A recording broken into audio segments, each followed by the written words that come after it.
Estamos nesta que é a quarta aula. Esta é a quarta aula da nossa matéria de síntese do Antigo Testamento.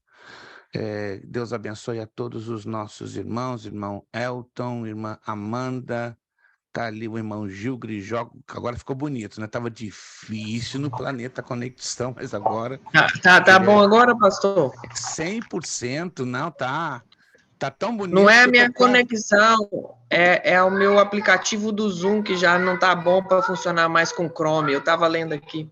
Ah, é o aplicativo, olha só, né? Quem sabe, sabe, quem não sabe, se vira. Parabéns, irmão Gil. Vou contratar o seu serviço de informática para me ajudar, porque às vezes eu tenho umas batalhas aqui que só Jesus na causa. Bom rever também nossa irmã Rubiane, né?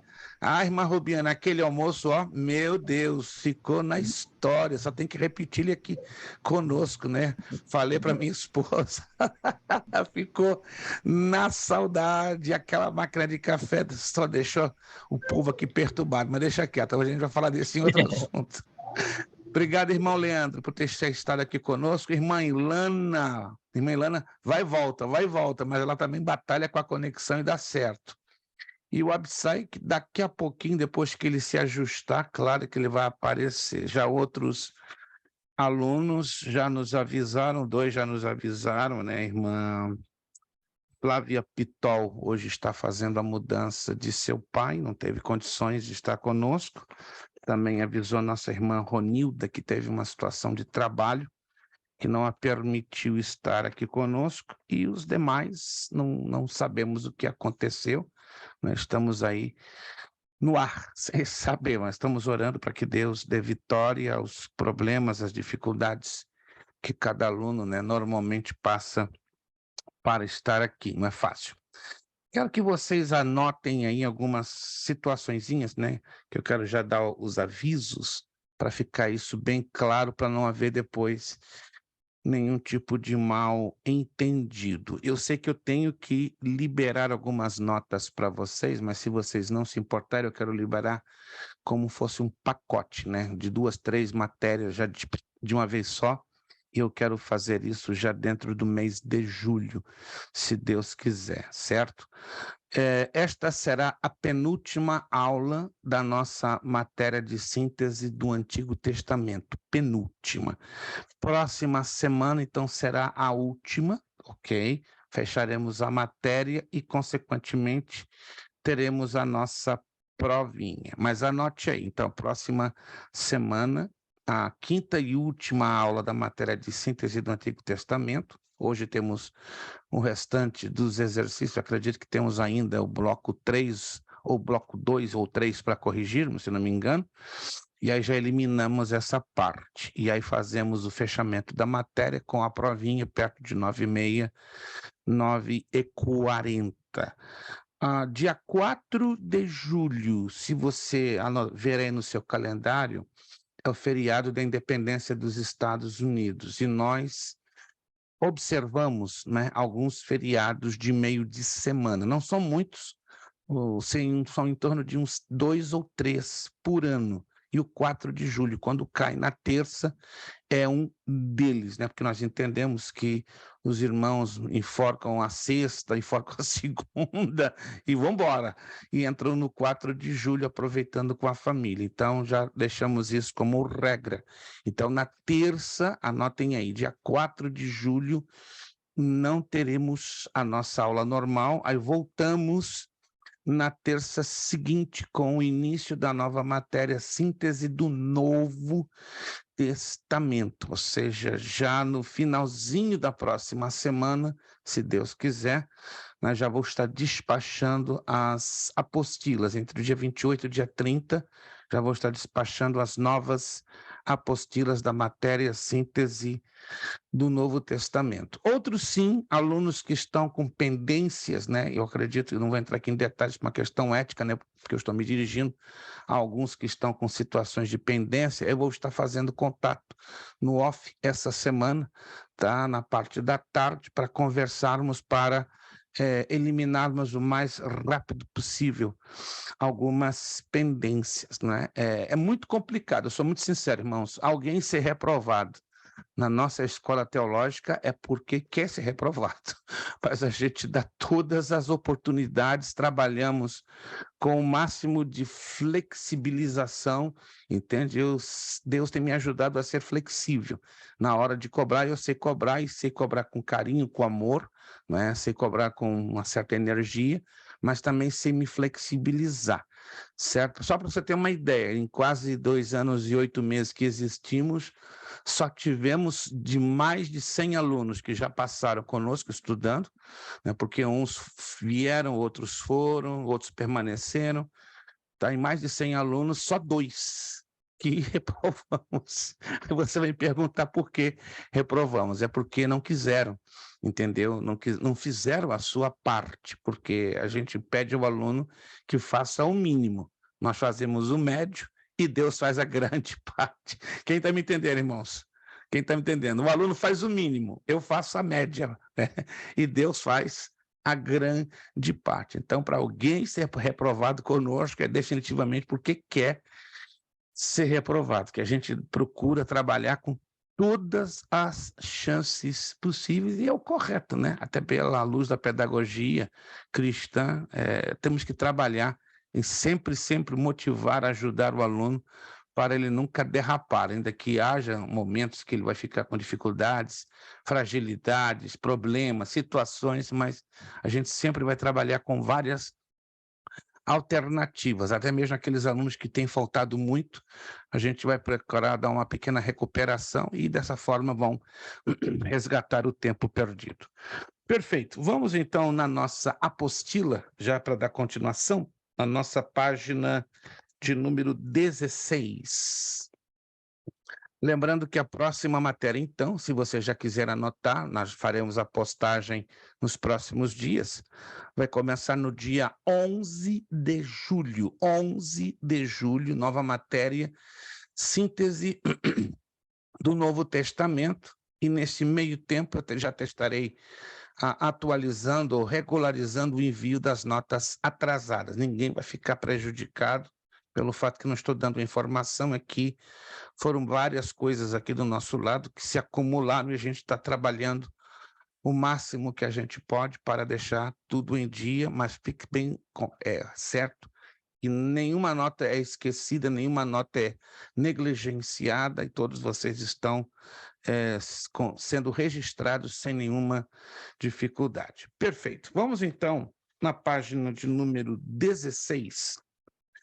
Os princípios de interpretação do Antigo Testamento. O Antigo Testamento, já temos estudado 3 aulas e temos detectado que ele é difícil. Não podemos negar essa realidade. A leitura do Antigo Testamento é uma leitura difícil, é uma leitura que exige não apenas atenção, não é? Se só fosse a atenção o elemento chave para a compreensão do Antigo Testamento, seria excelente, mas nós temos que entender que existem códigos dentro da interpretação correta do Antigo Testamento. É o que nós vamos estudar hoje, né? Procedimentos de interpretação do Antigo Testamento. Eu quero acreditar que alguns de vocês já deram uma lidinha, né, nessa página 16 e 17 e já tiveram uma visão do que nós vamos hoje abordar. Vamos lá. Mas como identificar e determinar a intenção do autor? Primeiro, o gênero literário deve ser identificado. Na literatura atual, uma biografia não deve ser lida como suspense, nem uma peça como poesia. Olha que interessante. O gênero literário influencia a abordagem e a interpretação da obra. Isso também se aplica ao Antigo Testamento. A profecia é um gênero diferente da literatura proverbial, ou seja, o Antigo Testamento traz um grupo de livros proféticos, como também de livros que falam de provérbios ou de poesia, que seria o livro de Provérbios, Eclesiastes, Cantares, né? Os livros poéticos que já tivemos a noção. O intérprete deve inicialmente identificar o gênero. O que é isso? Que tipo de livro do Antigo Testamento eu estou lendo? É profecia? É poesia? É história? Então, tenho que identificar o gênero que eu estou identificando na leitura do livro do Antigo Testamento. Deixa eu aqui fazer algumas perguntinhas para ver se vocês conseguem lembrar-se.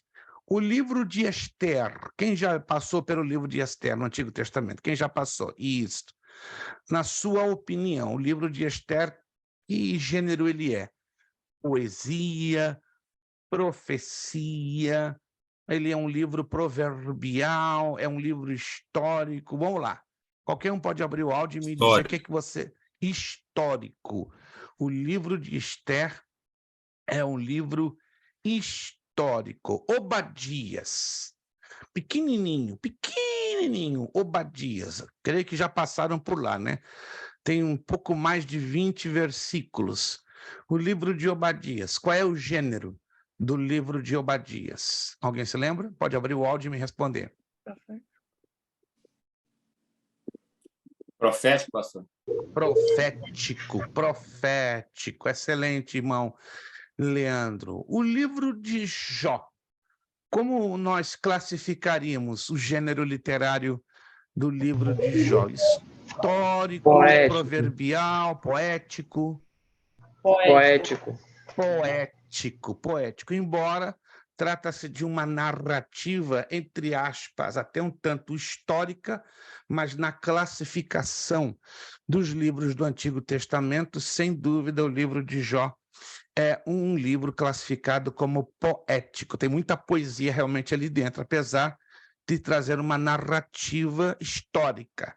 Então, isso é a primeira coisa que nós temos que fazer, identificar o gênero literário, porque isso vai nos ajudar muito a interpretar corretamente o livro do Antigo Testamento em questão. Segundo critério, em segundo lugar, é importante descobrir o que for possível sobre o público para o qual a obra foi escrita e ainda as circunstâncias da composição. Esses fatos podem afetar a interpretação de certas afirmações. Vamos pegar aqui o gancho do que já foi falado, que vai ajudar melhor a vocês desenvolverem a linha de pensamento que queremos levar a vocês. O livro de Ester, acabamos de falar agora há pouco, correto? Um livro do gênero histórico.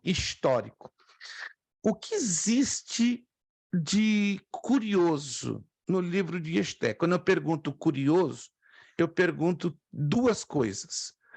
Quais são as singularidades? O que é singularidade?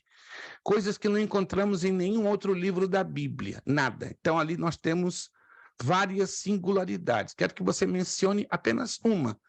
Tem pelo menos 5, mas eu queria ouvir de vocês ou de algum de vocês qual seria uma destas singularidades, ou seja, coisas únicas que só aparecem no livro de Ester. E qual seria o resumo? Qual seria a temática? Qual seria o assunto, o enredo que abrange o livro de Ester? Alguém pode me resumir isso em poucos minutos, respondendo as duas perguntas, ou seja, me dizendo uma das singularidades, ou seja, do que é algo único que encontramos no livro de Ester e como você poderia, em poucas palavras assim, resumir o conteúdo do livro de Ester. Fica aberto para qualquer um de vocês. Ou não leram. Aí, se não leram o livro de Ester, aí fica difícil. O livro de Ester faz tempo. Um dos fatos. Ester é juízo, não é isso? Não, o irmão está se confundindo com outra Não, senhora. Com Ruth. Não. Com quem? Derrapou no quiabo, com todo respeito. Eita, irmão, cuidado com a sua memória. Tome ginkgo biloba, estou tomando direto. Rapaz, como é que o irmão consegue... Vão entender. Você, a respeito da influência, o poder de uma mulher? Começando bem, irmã Rubiane. Deixa Deus lhe usar, irmã Rubiane. Deixa Deus lhe usar. Só tá bem. Começou bem, maravilha. Tá faltando um pouquinho mais. Excelente. A senhora, então, já passou por lá, já se lembrou da coisa. De repente, aí seu esposo completa um mistério. Vamos lá. Quero saber a singularidade. Tem várias. Tem várias coisas únicas que não aparecem em nenhum outro livro da Bíblia, só no livro de Ester, ok? E um resuminho do que se A palavra trata o livro Deus de não é Ester. mencionada. A palavra Deus não é mencionada no livro de Ester. Ah, a palavra Deus, o nome de Deus. Anote isso em algum lugar. Em momento nenhum é mencionado no livro de Ester. Oh, você pode ler ele de cabo a rabo, você nunca vai encontrar o nome ou a palavra Deus, nem a palavra Deus com letra minúscula, né, que se refere aos deuses alheios, aos deuses estranhos, aos deuses de outras nações, aparece essa palavra, e mais ainda o Deus maiúscula. Então essa seria uma das 5 singularidades, né? Ou seja, coisas únicas que pertencem ao livro de Ester. Qual seria o resuminho? Não, no caso, o Abissai foi fantástico, mas eu quero dar oportunidade para outros, a menos que os demais não tenham lido o livro de Ester. Aí realmente fica difícil. Se você nunca lê, nunca passou por ele, obviamente não vai se lembrar do que se trata o livro de Ester. Do que se trata o livro de Ester? Vamos lá. Alguém se lembra? Já leu o livro de Ester? Primeiro, vamos lá. Quem já leu e se lembra alguma coisa? Se você leu e se lembra de alguma coisa, fica na liberdade aí de dar um resuminho. Resuminho, precisa. Ô, pastor, o problema é que para a gente que está aprendendo a ler a Bíblia agora, mesmo que lê a Bíblia 2 vezes, trazer na memória tudo isso, acho que é complicado. Pelo menos para mim, né? Mesmo resumindo, primeiro, o livro de Ester é um livro pequeno, não é? Um livro pequeno. Se fosse um livro grande, eu até, sinceramente, concordaria com o irmão, mas vamos partir de um princípio que é um livro pequeno, né? Claro, os livros grandes, Ester tem 10 capítulos, tá? Para começar um livro de Ester, pastor, isso é pequeno, comparado ao livro de Isaías, né? 66 capítulos, comparado a Ezequiel, 50 capítulos, Jeremias, 50 capítulos, definitivamente Ester é um livro pequeno, né? Mas o mais interessante, por ser um livro pequeno de 10 capítulos, ele tem uma história, presta atenção que eu vou dizer, bem compacta. Ou seja, a história ela gira dentro de um movimento, consegue me entender? Que não se desdobra, não tem muitos desdobramentos, não tem muitas extensões. A diferença do livro de Gênesis. Quem já leu o livro de Gênesis pelo menos uma vez? Vocês observem que o livro de Gênesis é mais difícil, concordam comigo? O livro de Gênesis é impressionantemente cheio de desdobramentos. É uma história que sai dentro da outra, dentro da outra, dentro da outra, dentro da outra, dentro da outra, dentro da outra. E para você entender o livro de Gênesis, pelo menos você tem Principalmente passando o início ali no primeiro capítulo, e o segundo capítulo é muita coisa ali. É muita coisa, é muita informação. Eu vou até lhe ajudar, irmão Leandro. O capítulo 1º, 2º, 3º e 4º. Os 4 primeiros são muito difíceis. Se você não ler com redobrada atenção, paz do Senhor arrebatados. Paz do Senhor arrebatados, graças a Deus. Eu já estava aqui na minha alma. Esse povo foi para o céu e deixou a todos nós na tribula, mas olha, estão todos na terra. Ali, está com a camisa do Atlético Mineiro. Me corrige, pastor, se eu estou errado. Lá, ele vai lá com o dedão, na alegria do homem. Oh, meu Deus. Pena que eu não estou aqui com a minha do Corinthians, né? Mas deixa quieto, né? Eu vou dar aula um dia aí com a minha camisa do Corinthians. Você não quero escandalizar ninguém. Brincadeirinha, não quero... Se eu apareço com a camisa do Corinthians, eu vou escandalizar. Já dei aula numa turma com a camisa do Corinthians. Ih, meus irmãos, uns 8 colocaram a mão na cabeça. Está repreendido, pastor. O que é isso? Espírito de derrota. Então, depois daquilo eu faço nunca mais. Sou amante do Corinthians, o que eu vou fazer, né? Como muita gente aí, amante do Vasco e de outros times que caíram várias vezes na 2ª divisão. Prazer rever, pastor Anderson. Bonita essa camisa, né? Mas é só bonita no seu corpo. Não funciona, não. Irmã Sabrina, Deus abençoe. Angelina, Deus abençoe. Bom rever vocês, né? Graças a Deus ainda o arrebatamento não aconteceu. Que bom, fico fortalecido em saber, né? Passou só em Porto São Lúcio, mas amém, né? Também lá em New Jersey, né, em Newark, passou por um momento, né? Mas aí no sábado eu desci a terra, né? E fui também lá com os arrebatados. Mas vamos lá. Pastor, qual é a pergunta sobre Esther? O assunto. Como resumiríamos, em poucas palavras, o assunto que aborda o livro de Esther? Esther tem uma história, concorda? Esther tem uma história muito bonita. Esther é algum tipo de Cristo? Não. Não? Não. Mas ela serviu de salvador ali para aquele povo. Mas para ser um tipo de Cristo tem que ter algumas características muito definidas. Vamos dizer que ela tem uma leve semelhança, mas ela não é um tipo de Cristo.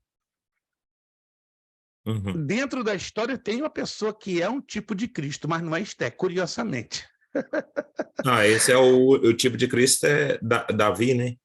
Não, Davi, Não. mas eu estou me referindo ao livro de Esther. Vamos ficar focados no livro de Esther. Tá, Davi, mas sim. qual é a pergunta sobre Esther? Preste atenção, irmão, preste atenção. Acho que o irmão está com um pouquinho de dificuldade hoje de concentração. Eu quero saber o assunto que aborda o livro de Esther. Como resumiríamos, em poucas palavras, o livro de Esther? Como resumiríamos? Fala sobre o quê? Fala sobre... Ela foi levantada por Deus para salvar o povo hebreu. De salvar de quê? De algum terremoto, de alguma enfermidade, de alguma doença, de algum ataque externo? Salvar do quê? Vamos lá. Tá certo, irmão Gil já começou bem. Vamos lá. Salvar do quê? Da morte. E morte? Provocada por quem? Provocada pelo assistente do rei. Quem era esse camarada? E quem era o rei? Mardoqueu. Mardoqueu. Não. Eu acho que eu vou ter que dar uma tarefa muito caprichada para vocês. Vocês vão ter que estudar os 10 capítulos. Mordecai. Amã. Rei Xerxes. Não, tá incompleto. Vocês estão jogando a bola direto na trave. Assuero. O rei Assuero. Xerxes I. Assuero ou Artaxerxes I. Por favor, vamos colocar as coisas na ordem histórica. Assuero, como diz a linguagem bíblica, e pela história ele foi conhecido como Artaxerxes I. Então, eu não estou aqui exigindo que você diga o nome pela história, entende? Porque nem sempre o nome histórico aparece no relato bíblico, mas aí nós temos que comparar com a história secular, correto? Como, por exemplo, só para você ter uma leve lembrança, lá em Gênesis capítulo 14, versículo 1, fala de um personagem chamado Anrafel, que foi batalhar na Batalha dos 5 Reis, não é verdade? Só que pouca gente sabe que Anrafel era o rei Hammurabi, da Babilônia. Pouca gente sabe. Então, por causa do paralelismo histórico, igualzinho na questão de Assuero e Artaxerxes. Então, esse Anrafel veio da Babilônia para reinar contra os 5 reis. Não, ele veio para lutar, para fazer uma aliança com os 5 reis para quebrar a Abraão, que estava ali em Ur dos Caldeus. Seu irmão que ler o capítulo 14 de Gênesis vai entender o porquê dessa guerra. Estou falando naquela guerra de Sodoma e Gomorra? Não, leia o capítulo 14, não. O irmão está confundindo um pouquinho as coisas. Vai no capítulo 14 de Gênesis, que o irmão vai entender assim, que tem que ler, se não ler vai ficar difícil, irmão, jogando possibilidades, ok? Então vamos lá, vamos resumir então essa história para ficar mais curto. O livro de Esther fala de um livramento, corretíssimo, o irmão Gil colocou bem, um livramento de morte. Livrou quem da morte? Quem foi o rei? Já foi falado, Assuero. Os judeus, rei Assuero, cujo Amã queria matar. Judeus através da intercessão de Esther. Mas quem foi o camarada? Quem foi o vilão da história que incitou o rei Assuero para trazer morte aos judeus? Amã. Amã. Anote, é o primeiro-ministro de Assuero. Amã. Isso não pode ser esquecido, que dá às vezes para mim entender que você não leu ainda a íntegra do livro de Esther, que, repito, não é muito grande, mas não é pequeno demais. Então, eu sugiro essa semana, deverzinho de casa, leia É só para você ter a visão panorâmica. Eu não vou cobrar perguntas, não vai ser tópico de prova, entendeu? Mas é um deverzinho de casa que faria a pena para você ter uma visão, porque esse é um livro bem comum, diferente, entende? É um livro histórico. E aí nós vemos a providência, a ação de Deus, na verdade, sobre o livro de Esther. Primeiro, Deus não aparece em nenhum momento nominalmente, não é chamado por nome. Segundo, mas ali nós temos várias atitudes que implicam, não é? Ou que demonstram a entrega de Esther às mãos de Deus. Agora, a terceira pergunta, e eu sei que você vai se lembrar. Se não se lembrar, tem que ler definitivamente essa semana os 10 capítulos do livro de Esther. Qual foi a arma mais eficaz que Esther usou para combater? Jejum. O jejum. Jejum. E mamando, como a senhora jogou rápido, só tirou a pistola, já estava carregada com cartucho de 30 balas. Lhe deu 50 pontos, mas só foi muito rápido, Amanda. Mas tão rápido que eu senti até o calor da bala passando aqui no meu dedo. Parabéns, parabéns. A senhora foi fantástica. Deixa aqui anotar 50 pontinhos para nossa irmã Amanda, né? Eu quero ajudar vocês dando pontuação, mas se vocês ficarem um pouquinho na retranca, fica difícil. Jejum, que é uma prática que denota, que mostra o quê? Que havia uma relação, uma comunhão de Esther com Deus. Concordamos com isso? Que ninguém jejua por jejuar. Não existe isso. Se alguém jejua por jejuar, tem algo errado, está fora. Claro, os satanistas fazem isso também, mas com o intuito de destruir as pessoas. Mas no caso de um personagem bíblico, então, facilmente. Então, já estamos descobrindo, já sabemos, em resumo, né, a questão do livro de Esther. Primeiro, uma mulher judia, vou resumir o livro só para você refrescar sua memória. Uma mulher judia que foi levada para a Pérsia, no cativeiro dos judeus para os persas. Vasti, que era a rainha, se recusou a ir para um banquete convocado pelo rei Assuero. Alguém está se lembrando disso? O rei convocou um banquete e nesse banquete convocou a rainha, mas a rainha se recusou a estar presente porque ela achava que seria o quê? Manipulada ou exposta como um troféu indevido. Então a rainha disse, não conte comigo. Essa atitude de desobediência fez com que o rei se desgostasse tanto que a retirou do cargo de rainha e aí no meio do harém, né, do grupo de mulheres, porque lembra-se que era um persa, né, e os persas tinham por hábito ter muitas mulheres à disposição. Então foi feita uma eleição e nessa eleição quem aparece? Né? Esther. Tá? Então Esther é eleita para ser a substituta da rainha Vasti. Mas Assuero não sabia que ela era judia. Oh, que interessante! Por outro lado, o tio ou primo de Esther se chamava Mardoqueu, ou Mordecai. Lembram-se disso ou não? Lembram-se? Tem traduções que trazem Mardoqueu, tem outras traduções que trazem Mordecai. As melhores traduções são Mordecai. Mardoqueu vem de uma tradução latina, Mordecai já é mais aproximado ao hebraico. Mas não importa a questão da tradução, mas tinha um tio ou primo, que algumas traduções dizem que era um primo tio. Eu sou da opinião, pelo texto hebraico, era um primo tio, né? Tinha uma função dupla, porque era muito comum, né, entre os judeus se casarem entre si, entre familiares, então ela possivelmente tinha uma relação com Mardoqueu, Mordecai, de tio-primo. Outro detalhe importante, como já falei, o nome de Deus não é mencionado, mas através de atitudes de consagração, e dentre elas o jejum. E Amã, o primeiro-ministro, não gostava dos judeus.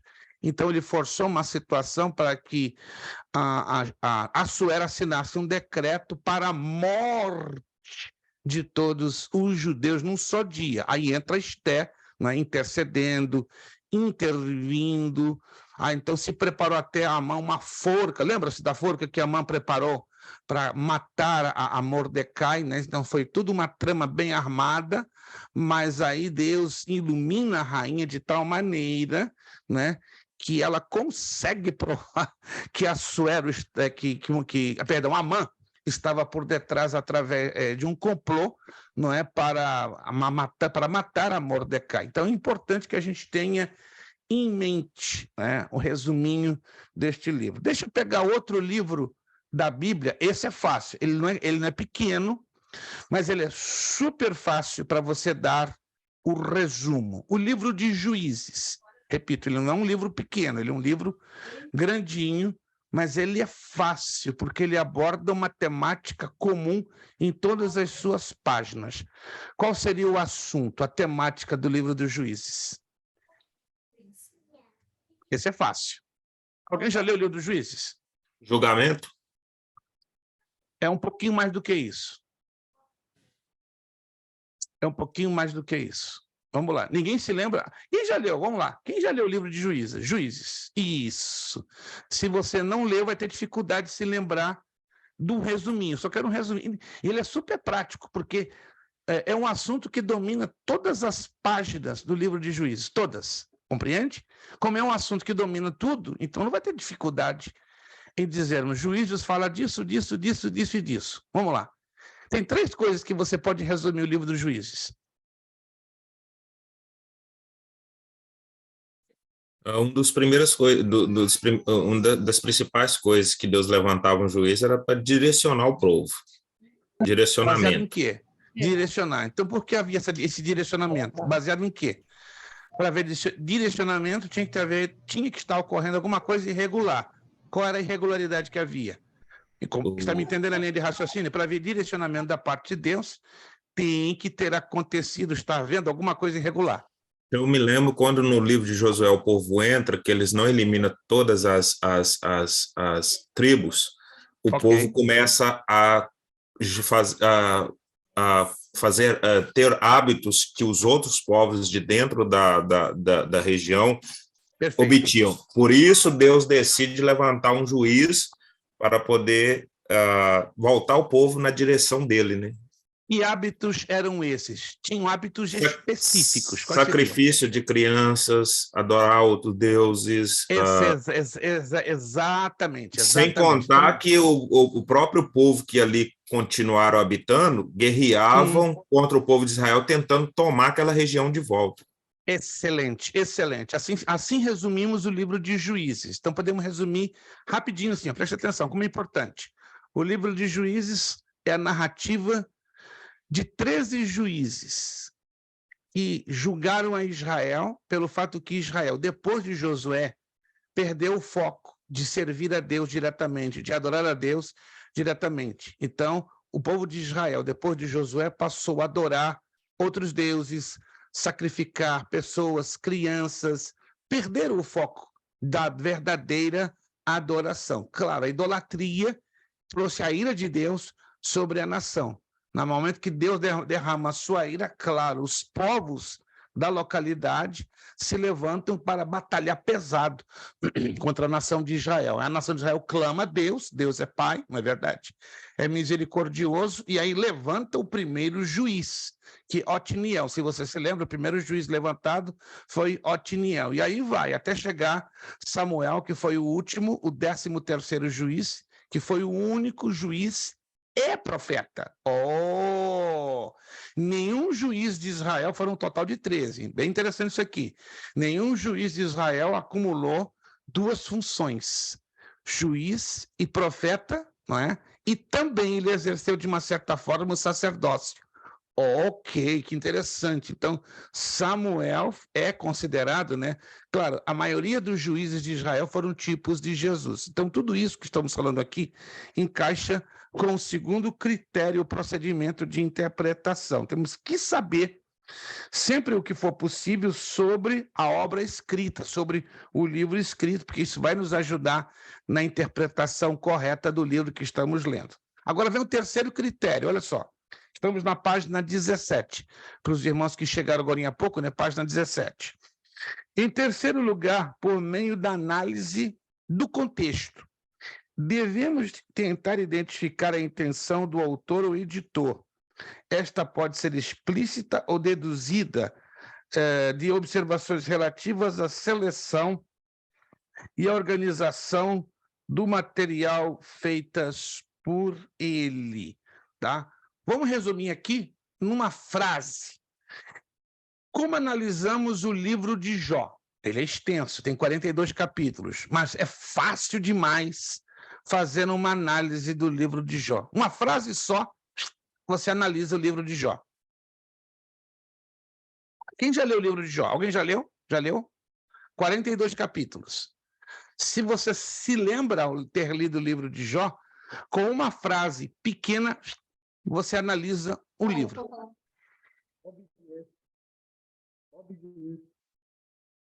Estamos aqui para estudar.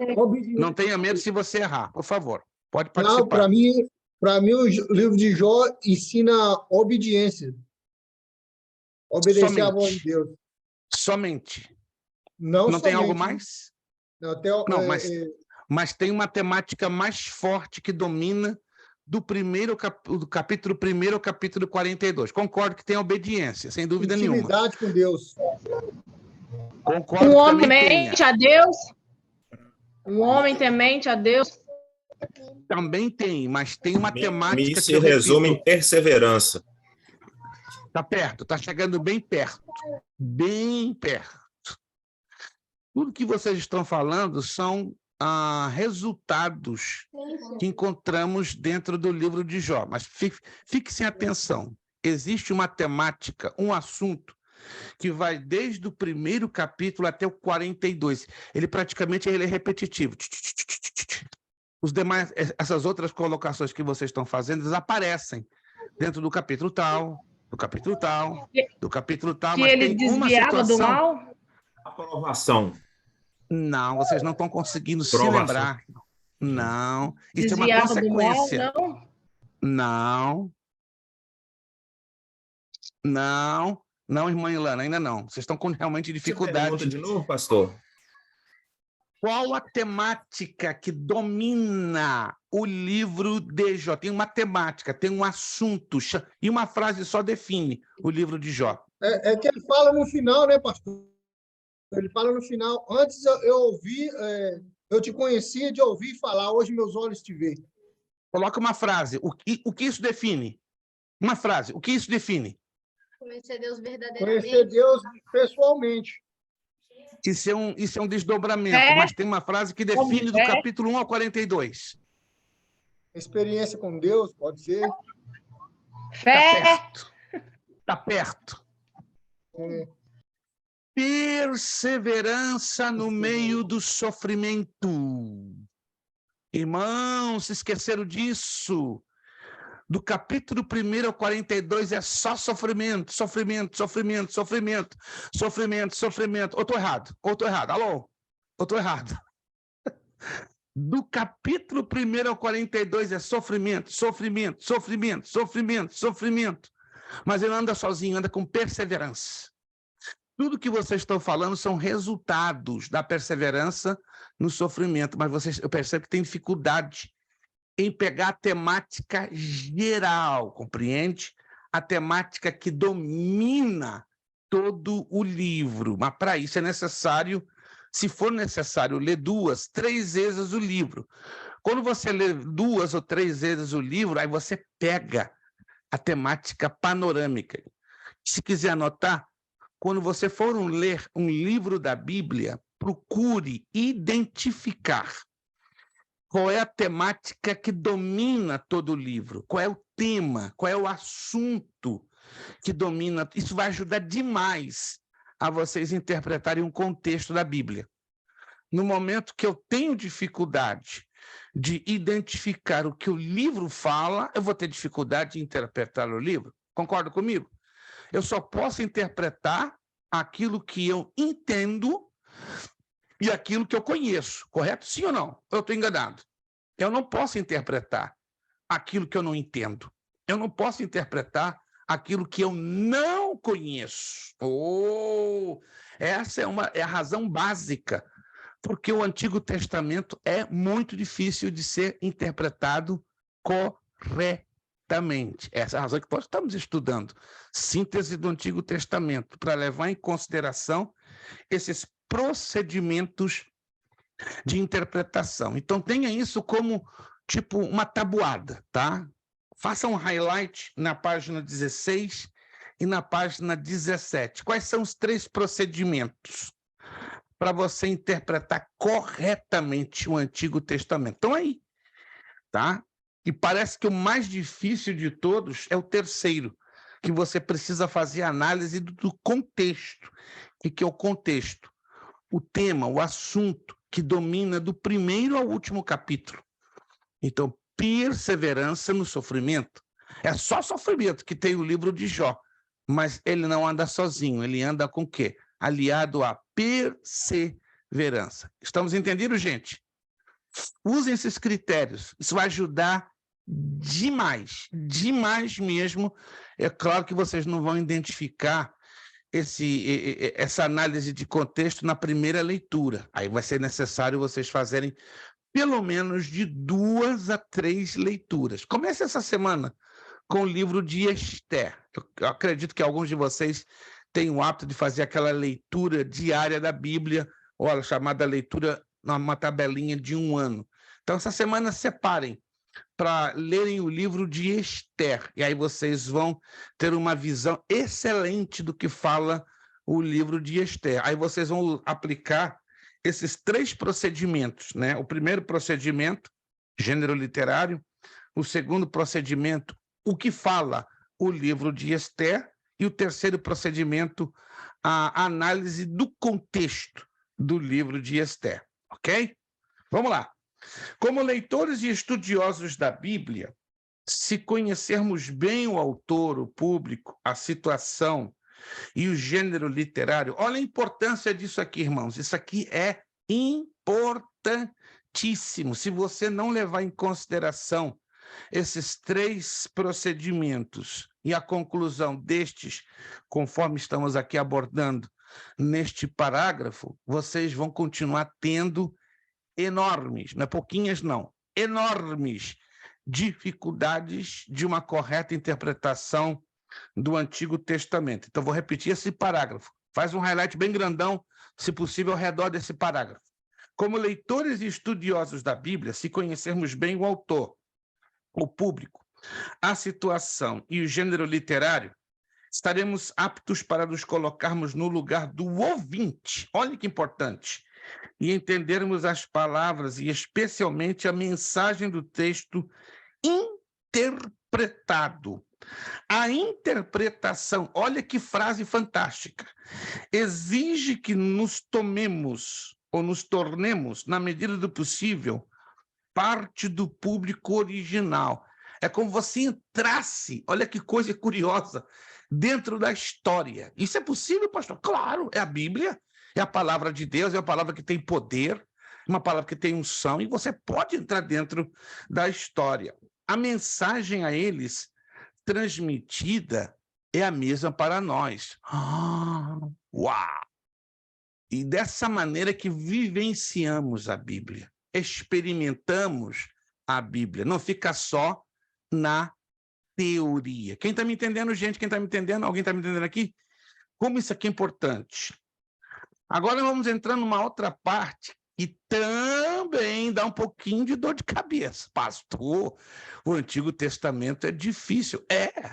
Não vou mentir para vocês, é difícil, mas não é impossível de lê-lo, não é impossível de interpretá-lo corretamente. Por isso que estamos aqui, ó, nessa matéria que é necessário a gente bater bem na tecla. Entende? Se eu perceber na próxima aula ainda dificuldade, eu vou tomar liberdade, claro, com profundo respeito a vocês, de eu colocar mais uma aula extra, faremos 6, porque eu acredito que valeria a pena. Se ainda persistirem as dificuldades de interpretação, eu acredito, não é querendo fazer o curso muito extenso ou comprido, é porque eu parto de um princípio.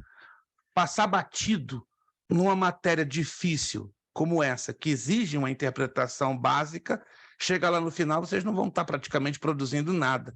E eu quero ter a expectativa que algo, ainda que pequeno, estão me entendendo?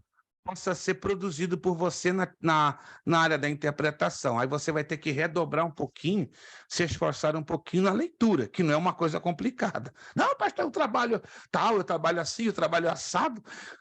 Eu sei que a sua vida é cheia de trabalho, mas quero acreditar, se você está aqui conosco, estudando a palavra de Deus, você entende que isso também é uma prioridade na sua vida. Me ajude a entender isso aqui, ó. Estar aqui para vocês é prioridade? Acredito que sim. Desculpa até a pergunta de criança.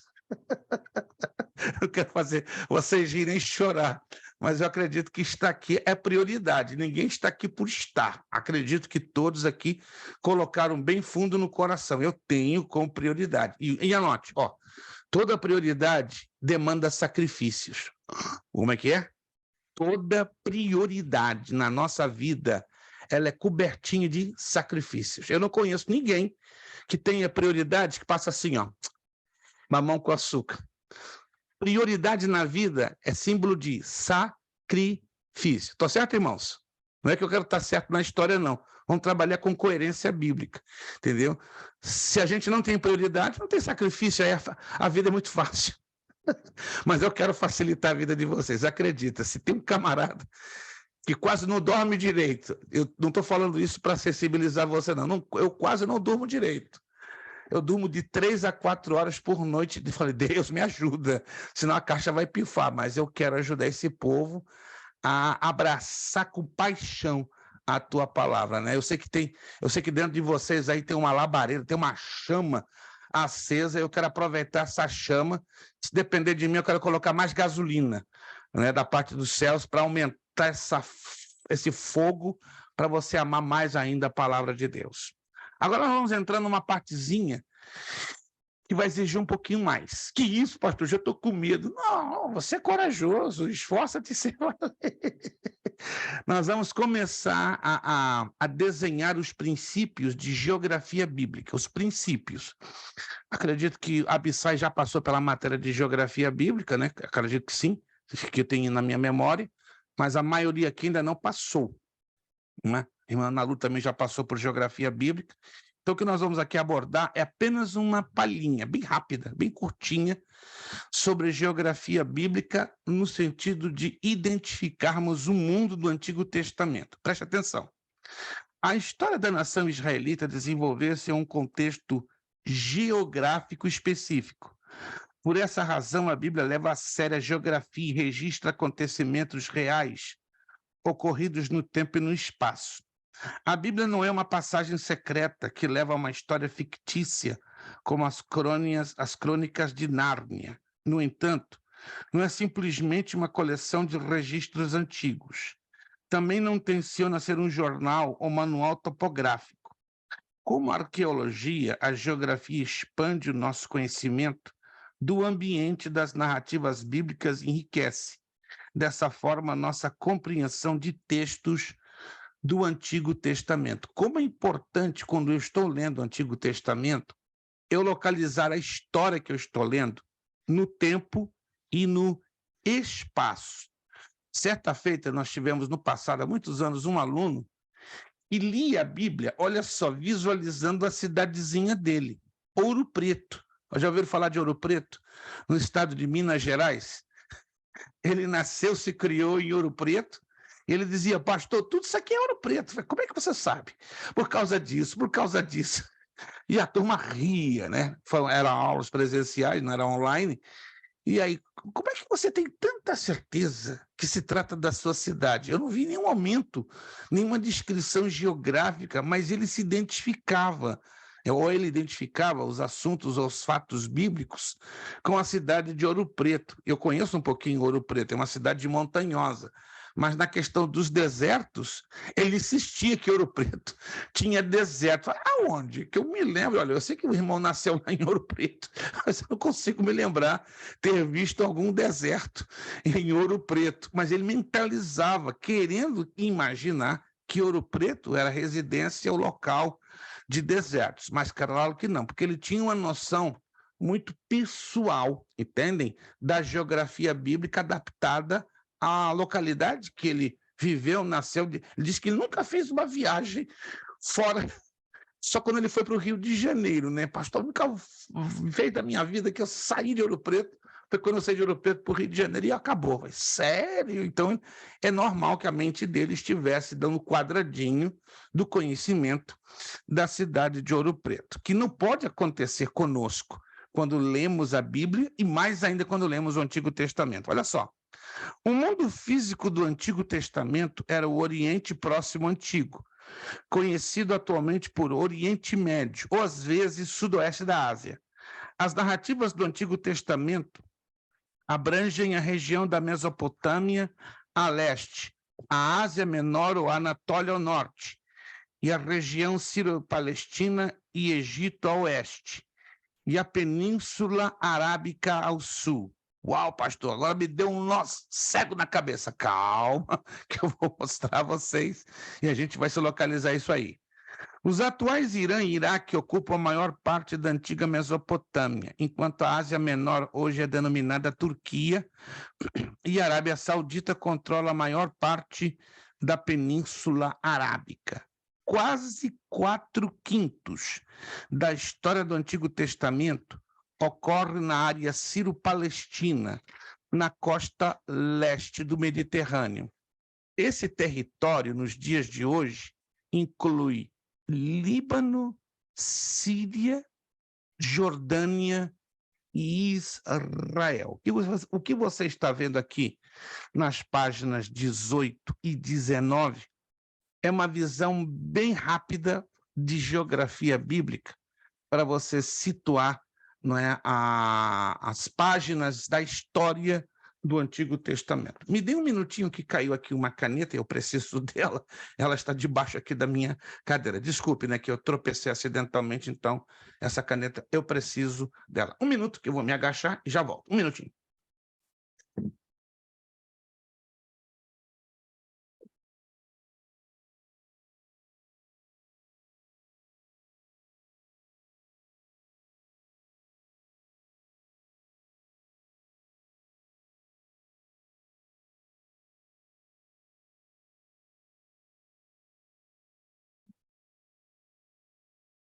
Ok, desculpe a interrupção, porque realmente eu tropecei ali, eu perdi a caneta. Vamos então visualizar estes 6 mapinhas, por favor. Vou pedir então redobrada atenção. 6 mapinhas. Eu não sei quantos de vocês têm esses mapinhas em cores, porque quando eu imprimir essa apostila, algumas saíram em cores ou em outras saíram em preto e branco. Quem tem as páginas em cores? Alguém tem ela em cores? Em cores. Isso, outros talvez tenham em preto e branco, né? Porque foi um probleminha que foi gerado na impressora, mas não atrapalha. Se está em cores ou se está em preto e branco, eu vou ajudar vocês. Segunda pergunta, quantos de vocês teriam, não é uma obrigação, mas isso vai ajudar bastante, uma Bíblia, lá no finalzinho, você vai encontrar um conjunto de mapas. Talvez alguns de vocês tenham, outros não. Vamos lá, quero saber quantos de vocês teriam uma Bíblia. Irmão Elton tem, irmã Amanda tem, irmão Gil, irmã Rubiane, teriam alguma? Excelente, irmão Leandro, maravilha, excelente. Maravilha, isto, irmão Gil, irmã Rubiane, maravilha. Pastor Anderson, Angelina, irmã Sabrina, perfeito. Deixa eu ver aqui, irmã Ilana, a senhora teria alguma Bíblia com mapinhas? Excelente! Ei, arrasou, irmã Ilana. Arrasou, né? Me jogou na parede, virei lagartixa. Eita! Irmã Ilana está com uma coleção ali violenta. Absai, teria na sua Bíblia, ele no finalzinho, mapas bíblicos, ainda que sejam poucos? Responda-me. Absai, me ouve? Absai perdeu a comunicação de áudio. Alô, Absai, me ouve, Absai? Ok, houve alguma problemática naquele período da aula de geografia também, pastor, eu adquiri o Atlas, que é muito bom. Isso, não é uma obrigatoriedade, né? Eu vou postar no grupo um Atlas. Ele é considerado a melhor obra de geografia bíblica em língua portuguesa, mas, repito, não se trata de uma obrigatoriedade. Deixa eu ver se eu posso até postar isso agora, mas, repito, não é de forma nenhuma uma obrigatoriedade, mas se você puder ter este mapa, ele vai te ajudar demais, demais, demais. É a melhor obra hoje disponível em língua portuguesa. Tá, e acabei de enviar agora no grupo. Atlas Histórico e Geográfico da Bíblia, Sociedade Bíblica do Brasil. Está lá no grupo, né, de Paul Lawrence. Você fica à vontade. Se você quiser adquirir, a CPAD tem em Boston, a Gerizim Books em Danvers, Massachusetts teria. Se não me engano, o Amazon também tem, tá? Se você tiver interesse, me diga que eu lhe passo os melhores endereços para você ter os melhores preços. Mas essa é a melhor obra de geografia bíblica disponível hoje em língua portuguesa. Com isso aqui você não precisa mais de nada, a título da geografia bíblica. Já visto que alguns de vocês, né, vão passar por esta matéria de geografia bíblica, correto? Vocês vão passar por esta matéria de geografia bíblica, então isso seria um tremendo de um reforço que vai ajudar bastante a vocês. Vamos então voltar lá então esses 6 mapinhas. Mesopotâmia, estão vendo aí? Mesopotâmia. O norte da Mesopotâmia foi o lugar originário dos israelitas, pois os patriarcas hebreus viveram na região de Arã, em Pad-Arã, ou Padan-Arã, entre o Tigre e o Eufrates. Importante deixar claro, Tigre e Eufrates. Esses rios, eles marcaram uma parte da história do Antigo Testamento muito importante. Qual foi essa parte da história do Antigo Testamento? Quem se lembra? Além, claro. Eles voltam para o Jardim do Éden, né? Esses rios. Isto, eles estão voltados, desembocam, perfeito, Angelina, para dentro do Jardim do Éden. Na verdade, quando lemos o livro de Gênesis, capítulo 2, vemos a menção de 4, mas os 2 mais importantes, não é? É o Tigre e o Eufrates. O Tigre do lado esquerdo, o Eufrates do lado direito. Então, anote em algum lugar. A junção, e eles corriam paralelo, né? Lado a lado. Mas o espaço de terra e ficava no meio, tá, né? O Tigre de um lado, o Eufrates de outro lado, e tinha um espaço de terra no meio. Esse espaço de terra no meio era chamado de Mesopotâmia, que é a tradução da palavra grega região entre rios.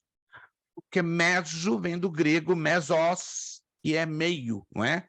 E pótamos, de Potâmia, quer dizer rio, região dos 2 rios, Mesopotâmia. Então, nesta área da Mesopotâmia, além, né, do Jardim do Éden, como a nossa irmã Angelina mencionou, também foi a região do cenário da vida de Abraão, Isaac, Jacó, dos pais de Abraão e assim por diante. Então, a primeira coisa que nós estamos identificando aqui nesse mapinha é a região da Mesopotâmia.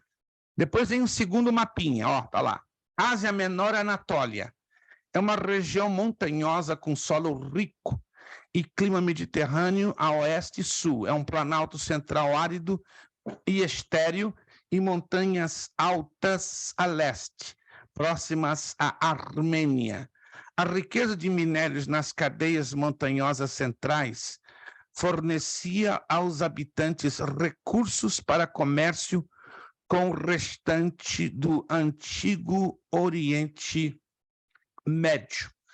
O Antigo Testamento não fala muito da Anatólia, fala em alguns momentos, em algumas narrativas, mas tem um evento, escutem bem, no Antigo Testamento, que ficou muito marcada esta região, ou seja, essa região, ela vem à tona, ela se destaca enormemente por causa de um evento ali nesta região da Ásia Menor ou da Anatólia. Qual seria esse evento? É o mais importante de todos. Do dilúvio? Do dilúvio. Ô, Angelina, desapareceu 2 semanas, mas voltou com a corda toda. Do dilúvio. Por quê? Porque na região da Anatólia estavam as montanhas do Ararat e a Arca encalha exatamente ali, que é na região da Anatólia ou da Ásia Menor. Muito bom, irmã Angelina. Tá com a corda toda, né? Que essa corda passe para todos os demais, né? Que eu estou vendo só irmão Elton, pastor Anderson por enquanto, irmã Amanda, mas irmão Gil também, né? Tá com a corda bastante boa hoje também, graças a Deus, né? Depois daquele cafezão que nós tomamos no sábado, tô até hoje fazendo efeito com aquele café abençoado. Região Sírio-Palestina. Aqui eu peço a atenção de vocês redobrada. Ó, constitui a ligação terrestre entre os continentes da África e da Ásia. Os arameus ocuparam as regiões interiores sírio-fenícia durante o período do Antigo Testamento. A região da Palestina, ou Canaã, era a terra prometida pela aliança aos hebreus. Observem esse mapinha. Esse mapinha, ele era muito comum para narrar a história da nação de Israel. Agora, o que nos chama a atenção é que nos tempos do Antigo Testamento, se quiser anotar em algum lugar, porque já está aí na apostila, mas para reforçar a anotação, nos tempos do Antigo Testamento, este mapinha tomava o nome de Canaã ou Terra Prometida. Repito, este mapinha que você vê aí, nos tempos do Antigo Testamento, tomava o nome de Terra Prometida ou Canaã. Já nos tempos do Novo Testamento, que vamos estudar na próxima matéria, o nome assume como Palestina. E vamos explicar por que esse nome Palestina. E aqui nós estamos falando de Sírio-Palestina. Ou seja, Sírio, porque entra, se você olhar no mapa, porque este mapinha aqui é a Palestina nos tempos do Senhor Jesus. Está pequenininho, mas eu acredito que dá para ler, tá? Ó, aí mostra as regiões: Fenícia, Galileia, Decápolis, Samaria. As regiões estão em letras maiúsculas. Alguém está me acompanhando? As letras maiúsculas são as regiões ou províncias. Aí vamos lá de cima, lá. Fenícia, Galileia, Decápolis, Gaulanites, Samaria, Pérea, vamos descendo, Judeia e Nabateus. Quando eu falo Ciro, é onde entro a região de Gaulonites, aí seria hoje a atual Síria. E a Fenícia, que você vê lá em cima, lá no cantinho lá do mapa, indo para a direção norte, seria hoje o Líbano, tá? Mas aí você vê algumas das cidades biblicamente muito conhecidas, como Jerusalém, Belém, Hebrom, Emaús. Emaús, o que aconteceu em Emaús, irmãos? Me deu um branco agora na minha memória. Embora é um fato do Novo Testamento, é um fato do Novo. Mas já que está aqui esse mapinha, vale a pena, né, a gente já fazer uma antecipação. Aconteceu algo muito interessante dentro da narrativa bíblica do Novo Testamento. Mas, pastor, estamos estudando o Antigo, eu sei, mas eu quero relembrar vocês, porque a história bíblica, ela é de conexões. O que aconteceu de importante na cidade de Emaús? Alguém se lembra? Ninguém se lembra? Impossível. Como é que é? A cura do cego? Não. Pastor, Sim. os dois discípulos, ou não sei qual fala, esqueci como é que fala a palavra, que caminhava saindo fora da cidade lá quando Jesus foi sepultado, né? Morreu. Perfeito. Esqueci o nome. Eles se encontram. Aí Jesus se aproxima e conversa com eles, não é? Isso. Eu quero dar 75 pontos se vocês me dizem o nome dos indivíduos. Papai, sem olhar para a Bíblia, por favor. Sem olhar para a Bíblia, para o Google. Ai. Eu queria tanto dar para o irmão Leandro. Meu Deus. Vamos lá. João e Pedro? Não, Angelina. Eu sei que tu está com a corda toda, Angelina. Olha, eu estou feliz da vida, viu? Depois de 2 semanas sem ver vocês com a corda toda, mas não. Ah, e uma Rubiana, eu tô sabendo que uma Rubiana tá ali, né? Mas não pode pegar a Bíblia no Google. Eu não tenho, não. Não, mas eu sei que ela tem na mente. Irmã Rubiane tem. Eu sei que ela tem, porque. Só que irmã Rubiane é muito modesta, deles gente. é Tiago, né? Não. Acho que não era nenhum dos discípulos, né? Não era nenhum dos discípulos. Sim, senhor. Só que não eram aqueles discípulos que se destacaram nas páginas. Era o casal Cleopas. Cleopas. Não era nenhum quer dizer, discípulos que eu falo, nenhum dos apóstolos, né? Agora o irmão corrigiu. Vai lá em Lucas capítulo 24. Leia o capítulo 24, ele é curtinho e vai mostrar o nome. Como eram dois pelo texto grego, imaginam-se que era um casal, um homem e uma mulher. Embora o texto em português não é claro, deixa uma ideia que pudessem ter sido dois homens. Mas o texto grego dá a ideia que poderiam ter sido um casal. Entende? Por isso que até as traduções em inglês colocam the couple Cleophas, né? O casal Cleopas. Em português, não. Fica um pouco indefinido. Perfeito. Por que eu fiz essa pergunta? Né? Por causa da identificação dos locais. Agora nós vamos a Hebrom. Só rapidinho. A cidade de Hebrom no Antigo Testamento, lembra alguma coisa a vocês? No Antigo Testamento. Aconteceram vários eventos do Antigo Testamento. É uma cidade bem antiga, muito antiga.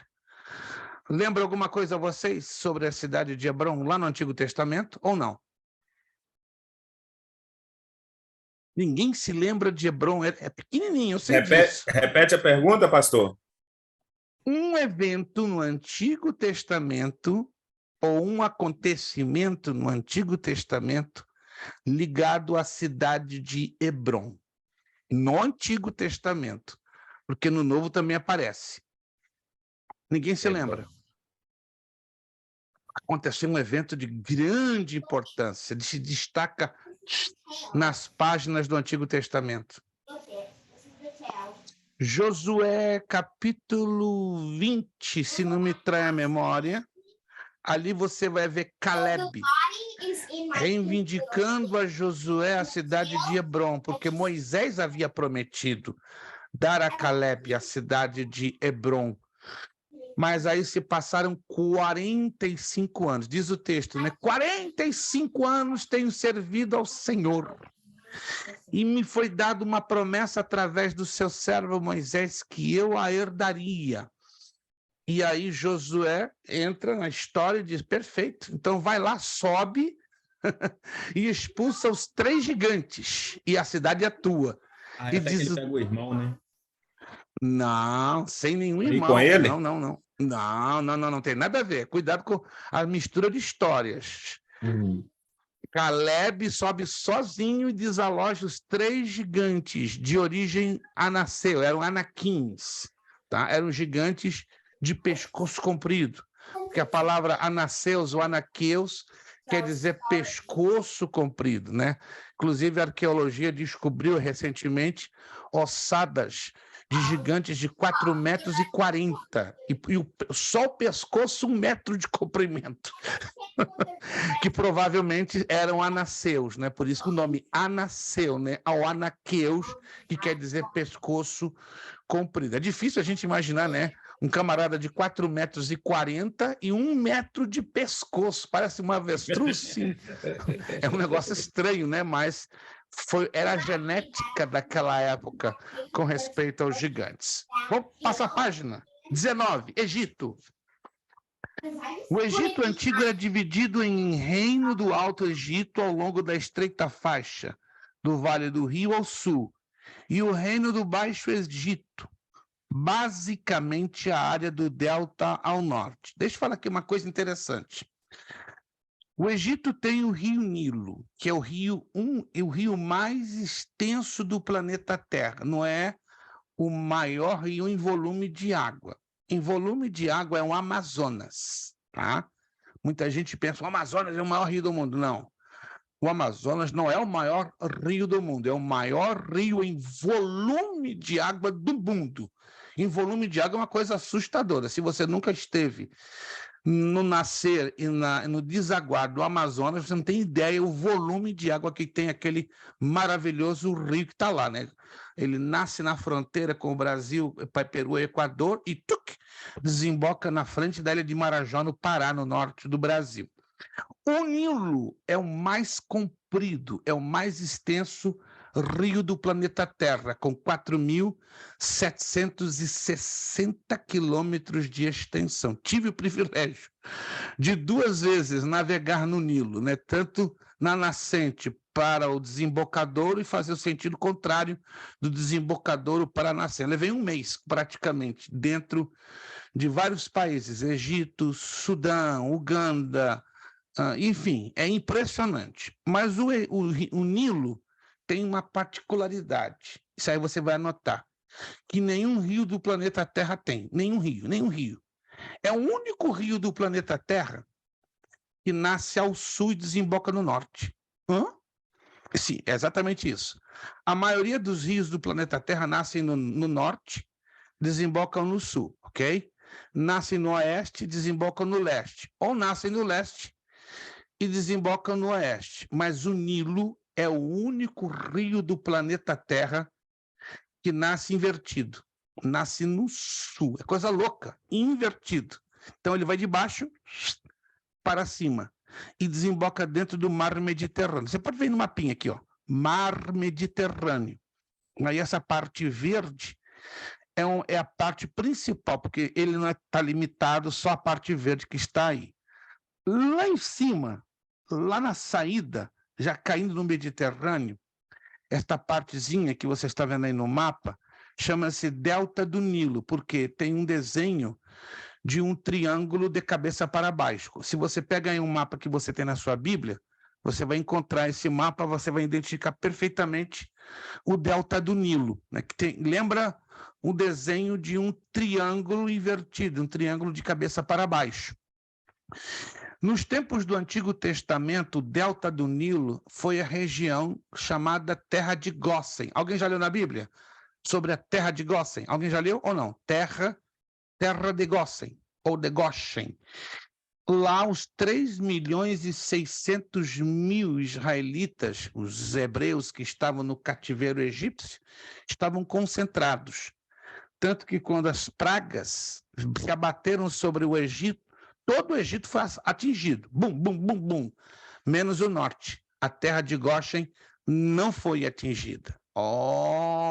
Porque desfrutava da proteção de Deus, não é, contra as pragas. Mas o Egito, ele jogou um papel muito importante na história do Antigo Testamento, né?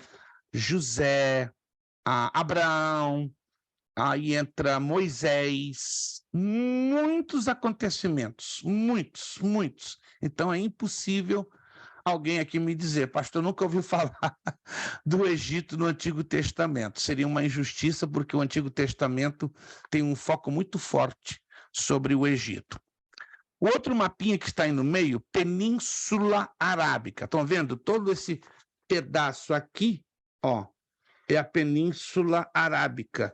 E é o mesmo tamanho do país que hoje chamamos de Arábia Saudita, que é o país islâmico mais fechado do que o Irã, mais fechado que o Iraque. Pensa num país fechadíssimo dentro do islamismo. Aqui nós damos a descrição. É um enorme planalto. A terra é, em grande parte, desértica. Dunas de areia e campos de lava cercados por orlas marítimas relativamente férteis. A península é dividida em 3 regiões.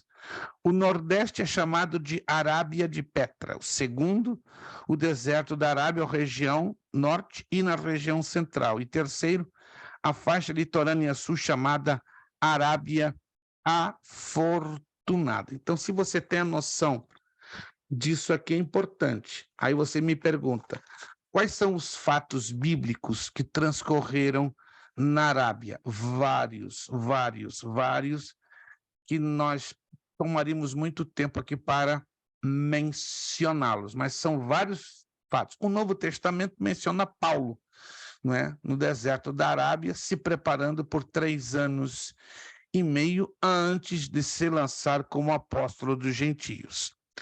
Voltamos de novo ao último mapinha, a Palestina. A Palestina recebeu este nome por causa dos filisteus que se instalaram ao longo da costa do Mediterrâneo por volta de 1300 a 1200 a.C., antes das migrações filisteias. A região chamava Canaã. Esse termo significa terra da púrpura e provavelmente originou-se da tintura produzida por moluscos municídios encontrados em abundância ao longo da costa. Então, o nome Palestina vem da expressão terra da púrpura. Muito interessante isto aqui, tá? E tem que ser levado em consideração. Perfeito. Vamos virar a página. A história de Israel, parte 1. Deixa eu ver aqui, que eu vou trazer os slides. Perfeito. Deixa eu trazer aqui a história de Israel, porque os slides têm uma quantidade muito grande de...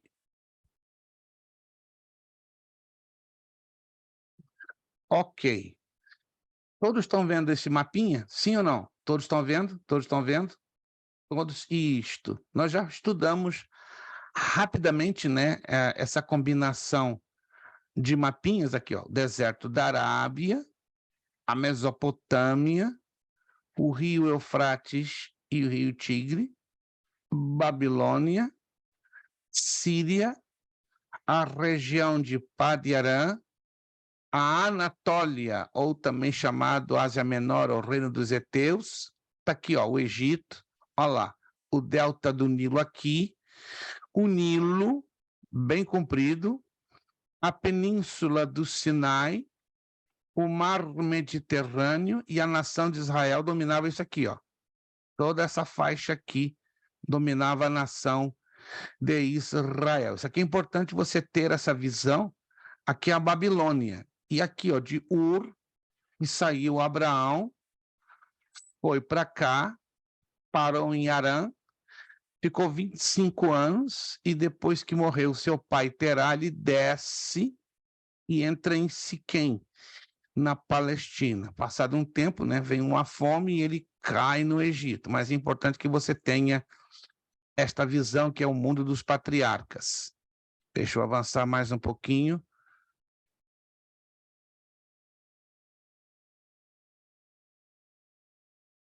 Perfeito.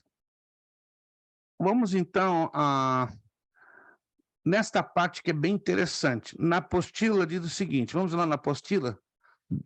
Nós vamos então trabalhar agora com as duas coisas ao mesmo tempo, com a apostila aí na mão, e vamos deixar esse cenário aqui aberto, porque nós vamos em seguida já desenvolver. Vamos então para a apostila. A história de Israel, parte 1. O Antigo Testamento apresenta um pano de fundo histórico com base no qual somos capazes de compreender o Novo. Isso se torna aparente diante do fato de o Novo Testamento conter mais de 600 referências ou alusões ao Antigo.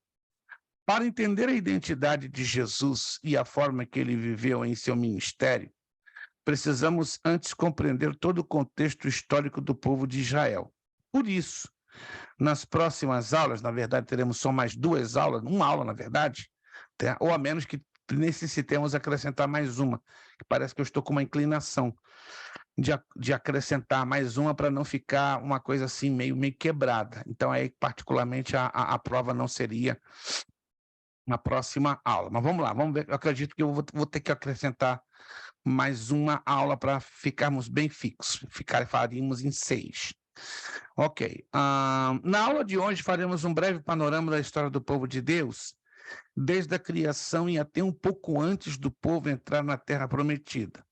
Nosso objetivo é que você possa entender um pouco mais de todo o contexto histórico do povo de Deus e ter mais certeza, mais clareza para interpretar a Bíblia. A minha preocupação, irmãos, que eu estou tendo, é que eu percebo que a maioria de vocês tem uma sensível dificuldade na interpretação do Antigo Testamento. Por isso, estou inclinado a acrescentar mais uma aula, somente uma aula, tá? Não vai machucar ninguém, para fecharmos com uma boa, razoável compreensão do texto do Antigo Testamento. Vamos lá. Era dos primórdios. Eu não vou avançar muito, então, hoje. Então, vamos fazer isso, então. Vamos acrescentar uma aulinha a mais, só para deixar tudo muito bem esclarecido, porque eu gostaria que vocês tivessem, entende, bastante certeza daquilo que estão lendo, né? E ter, acima de tudo, condições de interpretar satisfatório o texto do Antigo Testamento. A era dos primórdios é o começo de tudo, Gênesis 1:1. O espaço de tempo, a criação do mundo até aproximadamente 2000 a.C. Gênesis é o livro do princípio e contém a base de boa parte da teologia do Antigo Testamento. É o primeiro livro do Pentateuco, também conhecido por Torá. Alguém pode me dizer o significado da palavra Pentateuco? Eu acredito que vocês já devem ter lido. Solta, Angelina, solta. Os primeiros 5 livros da Bíblia. Os primeiros 5 livros da Bíblia, né? Pentateuco é traduzido por 5 livros, né? Então, os primeiros, Gênesis, Êxodo, Números, Levítico e Deuteronômio. Excelente, Angelina, excelente. Então, vamos lá. É essencial compreender o conteúdo e a mensagem deste livro para estudar o restante da Bíblia. Gênesis não é um livro de ciências, embora os cientistas estejam corretos em investigar suas afirmações. Não é uma obra de biografias, apesar de aprendermos muito com a vida dos homens e mulheres descritos em suas páginas. Não é um compêndio de história, embora siga o caminho da história. É um livro de teologia, apesar de não ser organizado sistematicamente. O texto de Gênesis, do capítulo 1 ao capítulo 11, é a introdução da Bíblia como um todo. Apesar de sucinta, essa seção cobre um período muito maior do que o restante do Antigo Testamento, de Abraão a Malaquias. Ao longo das Escrituras encontramos inúmeras referências que ampliam e expõem o significado dessa primeira parte. Esses capítulos são fundamentais para compreendermos corretamente toda a revelação divina transmitida na forma escrita. Virando a página 21, o principal objetivo do livro do Gênesis é contar a maneira e o motivo de Deus escolher a família de Abraão e fazer aliança com ela. Nós vamos deixar o restante para a próxima aula, então vamos fazer essa pequena alteração. Nós vamos, então, para desenvolvermos melhor, bem melhor, esta matéria, nós vamos... Eu vou deixar nesse gráfico aqui, eu vou sair desse gráfico agora, tá? Mas a gente vai voltar na próxima aula exatamente nesse slide. Se quiser anotá-lo, é o slide da página 41. Slide da página 41. Ele é muito interessante e vai lhe ajudar. Você tem esses slides, né? Porque eu já baixei no grupo.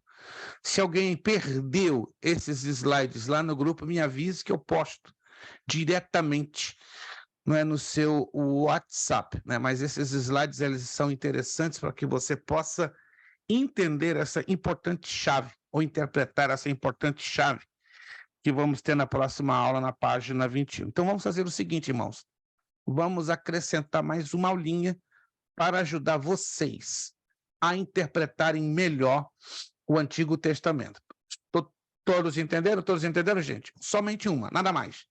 Porque se a gente interromper aqui agora, vai ficar uma coisa bem vazia, bem estranha, e eu desejo de coração que vocês tenham um pouquinho mais de facilidade, que peguem, né, esses macetes básicos para darem uma melhor interpretação do Antigo Testamento. Então, não teremos a prova na próxima semana. Então, a prova ela vai acontecer no dia 19 de julho. Então, a nova matéria começaremos no dia 26 de julho. Então, continuamos normalmente na próxima aula, dia 28.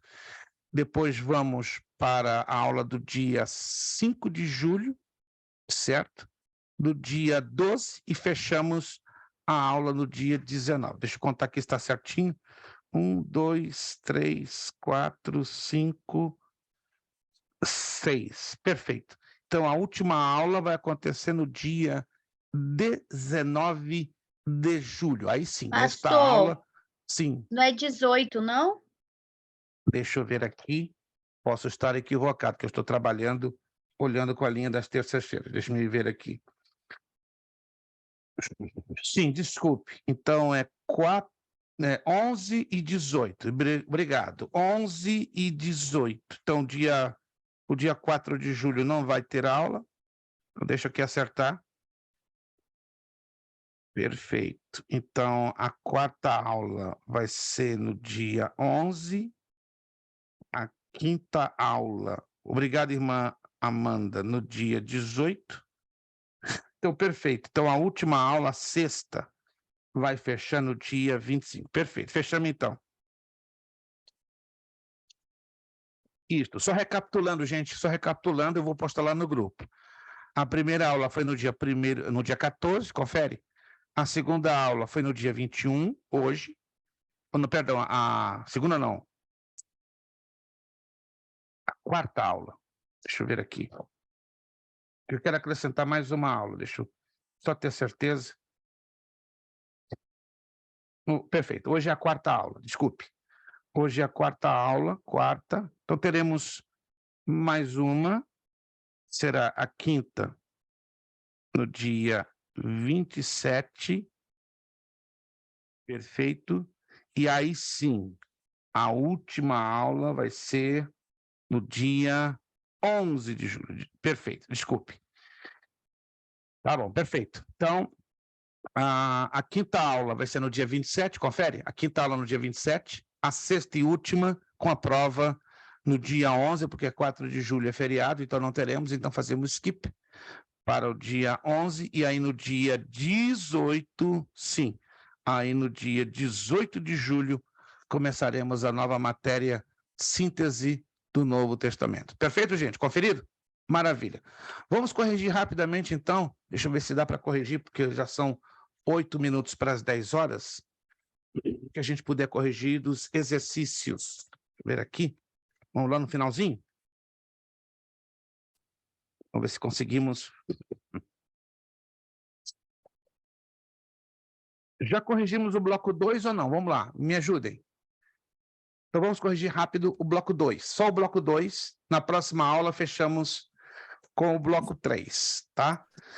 Coloque um X para certo e O para errado. Bloco 2, somente o bloco 2. Fiquem atentos, por favor, já vamos então corrigir o bloco 2. Samuel, homem de profunda piedade e de discernimento espiritual, foi o último dos juízes e o primeiro dos profetas. Certo ou errado? Certo. Então, X, certo. 2. Davi era poeta altamente inspirado. Suas canções de louvor enriqueceram a adoração, primeiro do templo e depois da igreja cristã. Certo ou errado? Certo. Então, X. 3. Davi previu a vinda do rei messiânico a quem ele em sua vida representou de modo perfeito. Certo ou errado? Certo. Errado. É. Está errado porque Davi não representou Jesus de modo perfeito. Cometeu gravíssimos erros. Então, número 3, cuidado, são pegadinhas. Você tem que ler até o final para ver se a frase faz sentido, como certa ou como errada. Então, o número 3 está errada, porque Davi não representou Jesus de forma perfeita. Número 4, embora Israel tivesse com uma aliança com Deus, a maior parte de seus reis havia rejeitado e ultrajado as obrigações inerentes a tal aliança. Certo ou errado? Certíssimo, a maior parte, só poucos reis. Poucos reis obedeceram perfeitamente a Deus. Então, número 4, certíssimo. X. Número 5, o escritor dos livros dos reis descobriu que foram muitos os reis de Israel e de Judá que guardaram a aliança com Deus. Número 5, certo ou errado? Errado. Errado. Certo. Porque a pergunta 4 e a pergunta 5, elas se autorrespondem, percebeu? Se você entende a pergunta 4, você vai entender a pergunta 5. Então, a pergunta 4 certa e a pergunta 5 errada. A gente inverteu a ordem, só para você prestar atenção no que está lendo. Então, 5O, errado. Número 6, o compilador final dos livros de Reis deve ter vivido depois da queda de Judá no ano de 596 a.C., certo ou errado? Certo. Errado, porque a queda de Judá se deu em 586, pegadinha, não 596, 86. Se quiser anotar, a queda de Judá se deu em 586 a.C. e não em 596. Número 7.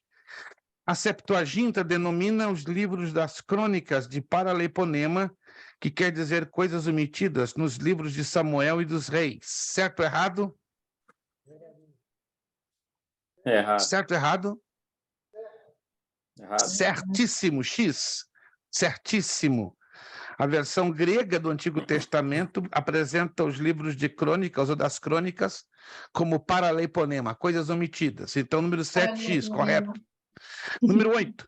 O livro das crônicas é acentuadamente didático e insiste nas bênçãos recebidas por aqueles que vivem uma vida religiosa autêntica. Certo ou errado? Certo. Se você ler com atenção, você vai descobrir essa temática. Se você não leu, claro, que vai ter dificuldade de responder essa pergunta. Então, número 8, certíssimo, X. Número 9.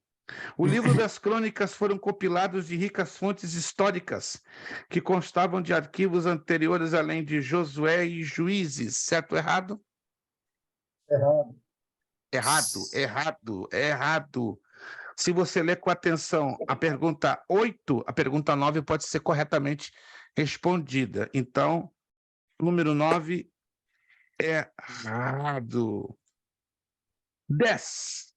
O livro de Esdras contém quase tudo que se sabe da história dos judeus entre 538 e 457 a.C.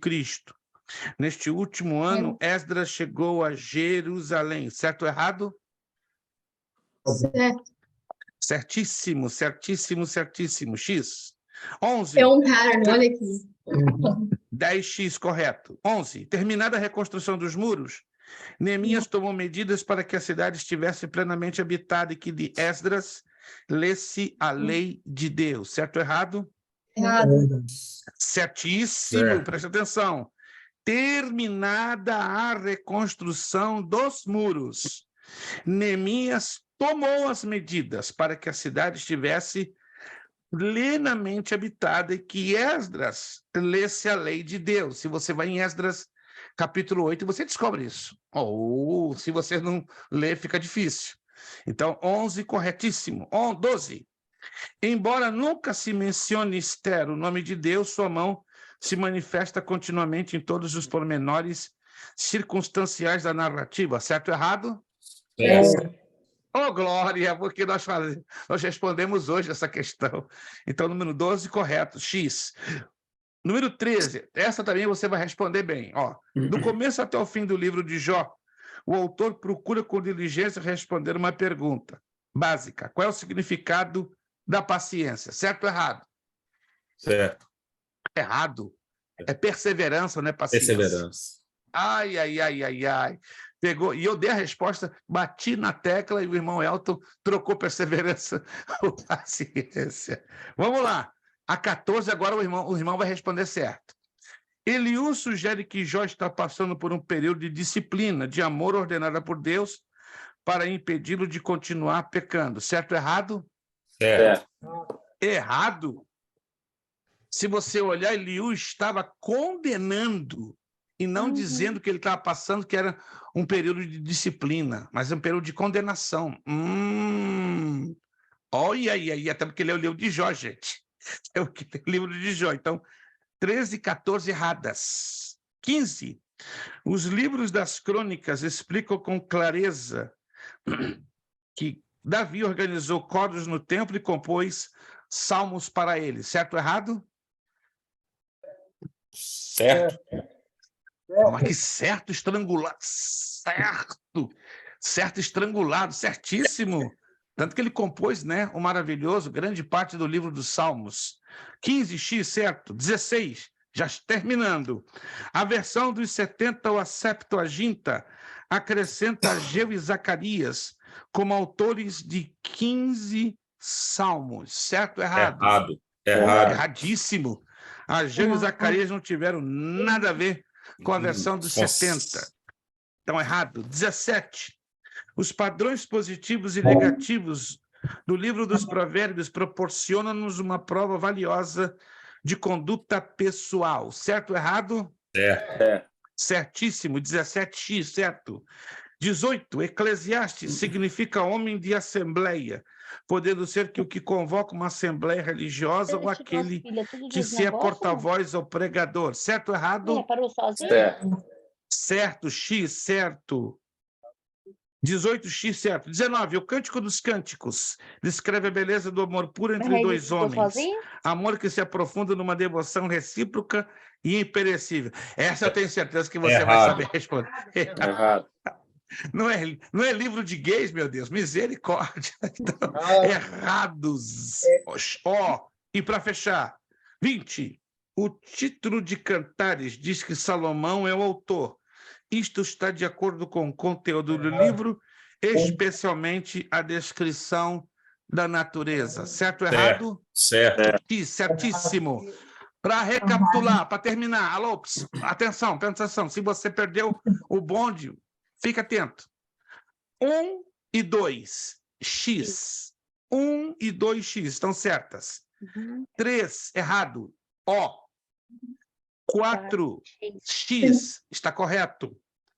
5 e 6. O, erradas.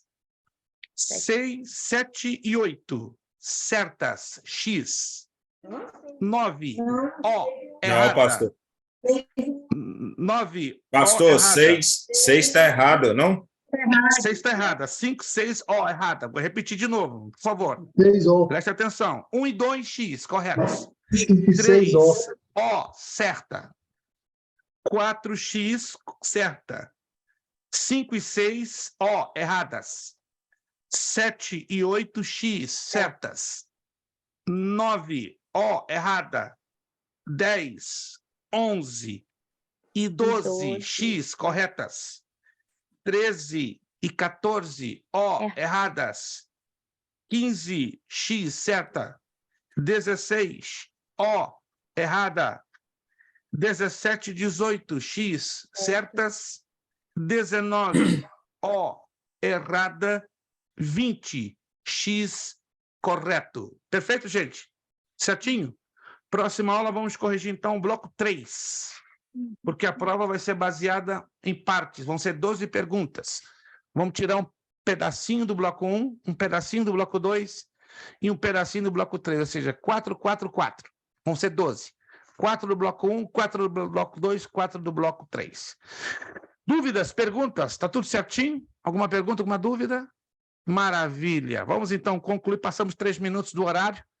Tá? Então, nós estendemos a nossa aula uma aula a mais. Então, na próxima aula não será a última aula, né, de síntese do Antigo Testamento, então será a penúltima. A última aula vai acontecer no dia 11. No dia 11 de julho, e aí no dia 18 de julho começaremos, com a graça de Deus, a nova matéria, né, de síntese do Novo Testamento. Então, nós estendemos mais uma aula. Vamos, então, agradecer ao Senhor nosso Deus. Vamos pedir, obrigado pela paciência de cada um de vocês, né, pelo esforço. Obrigado, irmã Amanda. Irmã Amanda hoje está mais tranquila, graças a Deus, né, porque a irmã Amanda vai para lá, vai para cá, é totalmente normal, né, isso aí é um ministério, né, não é uma coisa dela, é Deus que deu a ela.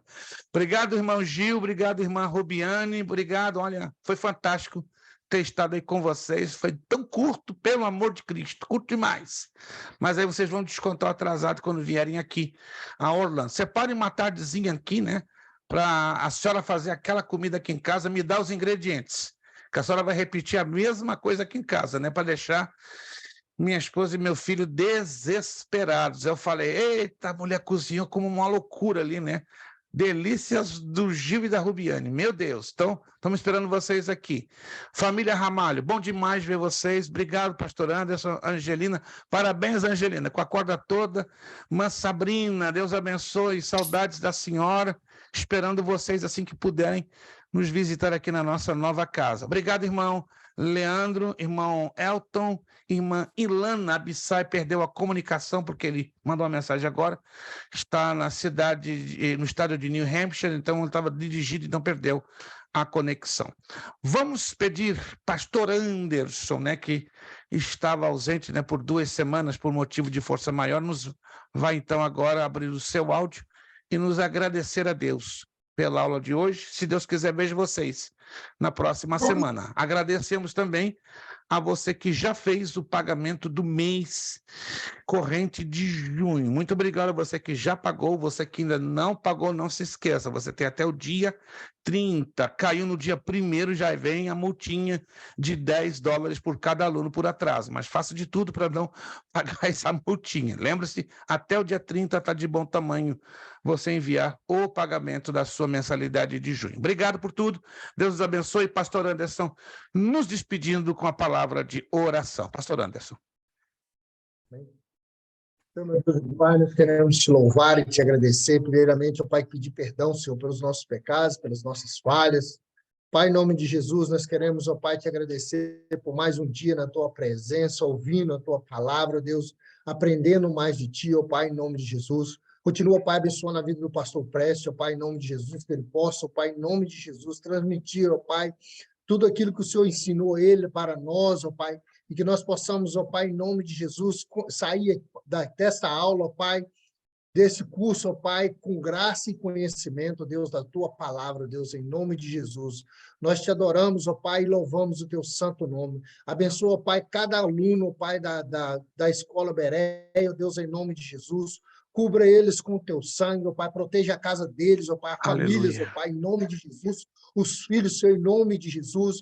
Pai, em nome de Jesus, entra, ó Pai, com providência na casa do pastor, abençoa a esposa dele, o filho, ó Pai, em nome de Jesus, que o Senhor, ó Pai, em nome de Jesus, possa dar uma resposta do céu, ó Pai, para com eles, ó Deus, em nome de Jesus. Nós te adoramos e engrandecemos o teu santo nome, ó Pai, mediante a ti, nesta noite, ó Pai, queremos te agradecer por mais uma aula e mais um dia. Nos dê, ó Pai, uma noite de sono abençoado, nos proteja e nos livre de todo mal. Amém. Amém e amém. Nosso lema para fechar nossa aula, vou fazer a postagem, corrigindo as datas da finalização dessa matéria, fiquem então atentos, está lá nas nossas postagens. Nosso lema, seriedade. Seriedade. Compromisso. Compromisso. Disciplina. Disciplina. Seriedade. Seriedade. Compromisso. Compromisso. Disciplina. Disciplina. Seriedade. Seriedade. Compromisso. Compromisso. Disciplina. Disciplina. É necessário que ele cresça. Necessário que ele cresça. E que eu diminua. E eu diminua. É necessário que ele cresça. Diminua. E que eu diminua. É necessário. E eu diminua. É necessário que ele cresça. E que eu diminua. E a Deus damos o quê? A honra, a glória e o poder. Muito obrigado, Deus os abençoe. Bom descanso, até a próxima terça-feira com a bênção do nosso Deus. Bom descanso a todos. Paz do Senhor, obrigado por tudo. Amém.